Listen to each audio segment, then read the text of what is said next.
Ouais. Mais c'était intéressant. Moi, ce que je pourrais te dire, c'est que il y a les textes, il y a le dogme et il y a les êtres humains. Je sais pas comment t'appeler, Max. Ouais, Max. Donc, les êtres humains sont différents des textes. Heureusement. Heureusement.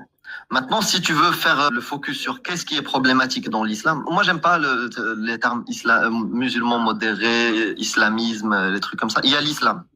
Il y a l'islam et dans l'islam, il y a des textes.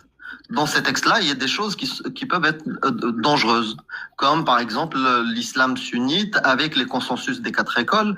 Et oui, à l'unanimité, celui qui blasphème le prophète, il y a même un livre qui est dédié à ça qui s'appelle L'épée dégainée de Ibn Taymiyyah qui dit à chaque paragraphe comment pragmatiser, ôter la vie de celui qui blasphème qui critique ou qui insulte le prophète ou Allah.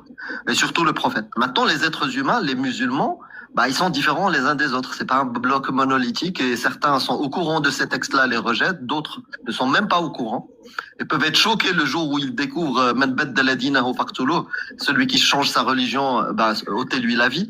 Ils sont souvent choqués par ces textes-là. C'est l'expérience que j'ai eue à travers ma famille ou les échanges que j'ai pu avoir avec les musulmans. Maintenant, en parlant du film Samuel Paty et du terrorisme dans l'islam, ce que j'ai compris, c'est que l'islam est une mauvaise fabrique à terreau.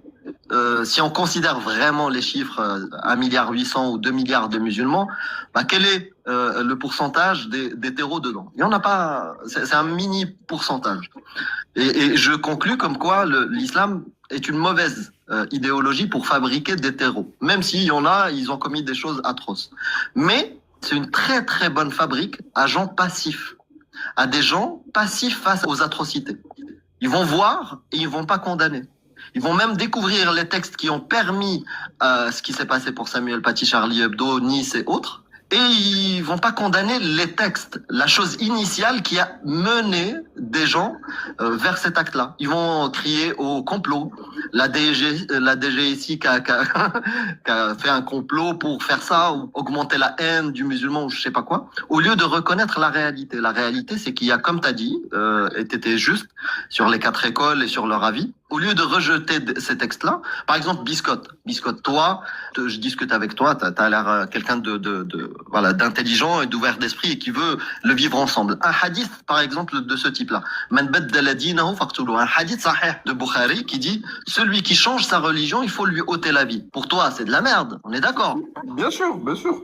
Voilà, tu vois, Max, tu as un exemple, un musulman là, un musulman au-dessus de moi, et eux, ils rejettent, ils disent même, ce texte-là, c'est de la merde.